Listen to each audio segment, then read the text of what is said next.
The Heinemann Podcast is a production of Heinemann Publishing. Heinemann is a provider of resources written by real teachers for real classrooms. Heinemann values teachers as decision makers and students as curious learners. Discover the path to lifelong professional learning at Heinemann.com.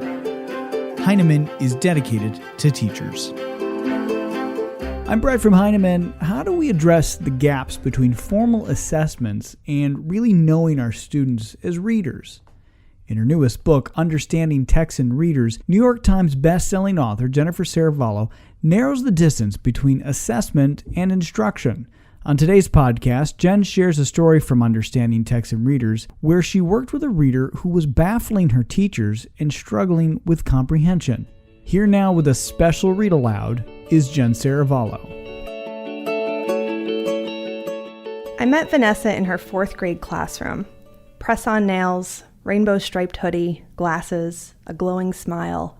The first time I talked with her about a book, she was halfway through Rules by Cynthia Lord. I wasn't her teacher. I was a visiting staff developer, fortunate to work with the dedicated teachers in her South Bronx school. The focus of our professional learning was to improve our understanding of the readers in the class, and from there, offer them targeted, specific goals and strategies to support their comprehension growth. Vanessa came up during our pre-lab site meeting as a student who puzzled her teacher, a student she wanted me to work with in the classroom as an audience of teachers observed. Vanessa's background was challenging. This wasn't her first time in 4th grade. In fact, she'd been retained for 2 years in a row for not being able to pass the state test, the New York State ELA exam. And that's heartbreaking enough, but what concerned her teacher even more was that she wasn't quite sure what she should be doing to help Vanessa grow as a reader. Her teacher had administered their school-sanctioned running records, and according to that assessment, Vanessa could read texts at level R with fluency, accuracy, and comprehension. For the running record, Vanessa read a 200-word excerpt from a novel and did well. 100% accuracy, strong fluency, correct responses to the comprehension questions. Level R texts, incidentally, are typically what 4th graders read between November and March, so according to that measure, she was, quote, on grade level. The running record, intended to be a formative assessment, offered her teacher little direction because Vanessa did so well. Yet her teacher reasoned she must need some support because she was not passing her state tests that were written on a 4th grade level, tests that asked her to demonstrate comprehension. What was going on, we all wondered. Around the same time I met Vanessa, I was involved in a professional learning group at the Teachers College Reading and Writing Project. We were studying how to track student comprehension across whole continuous chapter books. With these collegial conversations fresh in my mind, I wondered if the short passage assessment Vanessa's teacher had used wasn't giving us all the information we needed to match Vanessa to texts and to appropriate goals. To test my theory, I created whole book assessments for Vanessa and her peers. I decided these whole book assessments would be most helpful beginning with books at level J, because that was the level at which students were being asked to read excerpts rather than whole books during their running record assessments. With the books getting longer beginning at level J, I was curious how the length impacted student comprehension. I read a few books at the level, selected 2 that I thought represented the sorts of challenges readers are likely to encounter at that level, and then repeated the process at levels K, L, M, N, all the way up to W. I stopped at W well into 6th grade benchmark because I feel that children who are reading at level W with depth can often work with more challenging levels flexibly. I wove about a dozen open-ended prompts into 2 books at each level and planned to offer the student a choice of texts. The prompts were designed to help me understand how the reader made sense of plot, setting, characters, vocabulary, figurative language, themes, and ideas. I asked Vanessa to select between the 2 book choices at level R because that was the level she'd been reading. She did. I told her that as she read the book independently, she would come upon 10 or so sticky notes with prompts, and that when she did, she should stop and jot a response. It took her a couple of days to finish the book and turn in her responses. I promptly read them with the teacher team at the school. Unfortunately, we discovered none of Vanessa's responses were correct. How was it, we started to wonder, that a student could appear to comprehend a certain level of text when presented with a 200-word excerpt, and yet, when she tried to read an entire book at the same level, she struggled with comprehension? We repeated this procedure, gave her a choice of 2 texts, asked her to read the book independently and respond to the prompts with texts at level Q, then P, then O, then N. Vanessa read the whole book independently, answered questions, and responded to prompts. We looked at her responses and found she was barely getting the gist. It wasn't until we saw her responses to a text at level M, Stuart Goes to School by Sarah Pennypacker, that we found what we thought was a level of text that she could read with comprehension during independent reading. For this book, she answered 2/3 of the questions in a way that demonstrated comprehension.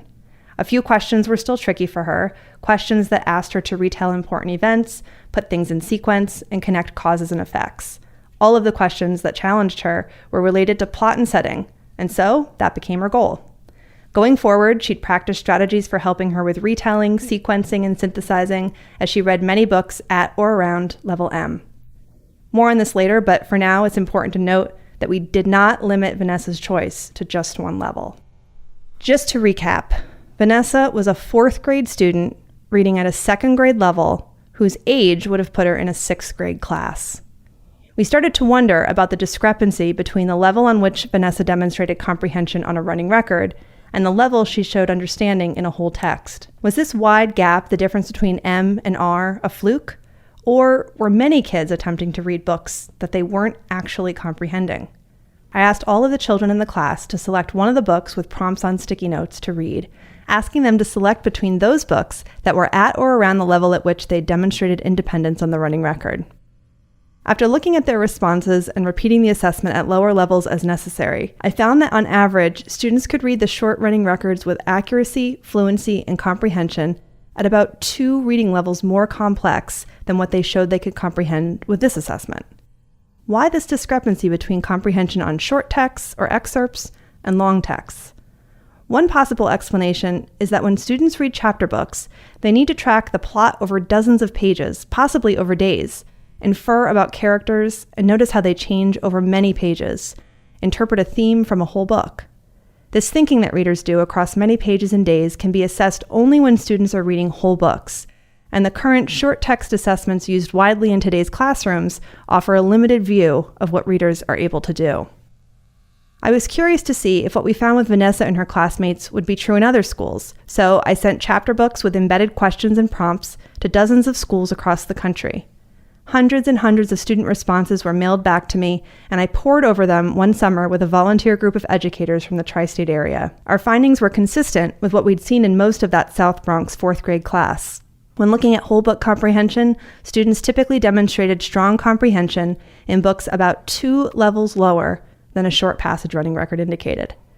There were some exceptions, about a quarter of students, where the short text and whole text assessments matched. And there were some exceptions where, like Vanessa, the text levels between long and short text reading were multiple levels apart. Am I saying that running records are invalid? No, not at all. Vanessa could read that 200-word excerpt of a level R text with comprehension, accuracy, and fluency. The assessment didn't lie, and her teacher didn't administer it incorrectly.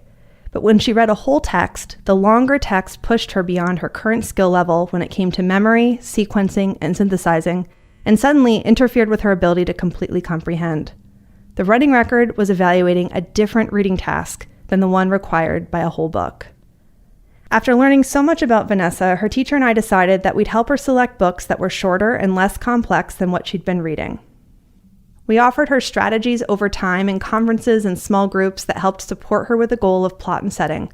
Strategies focused on supporting her ability to remember, sequence, retell, and synthesize important events.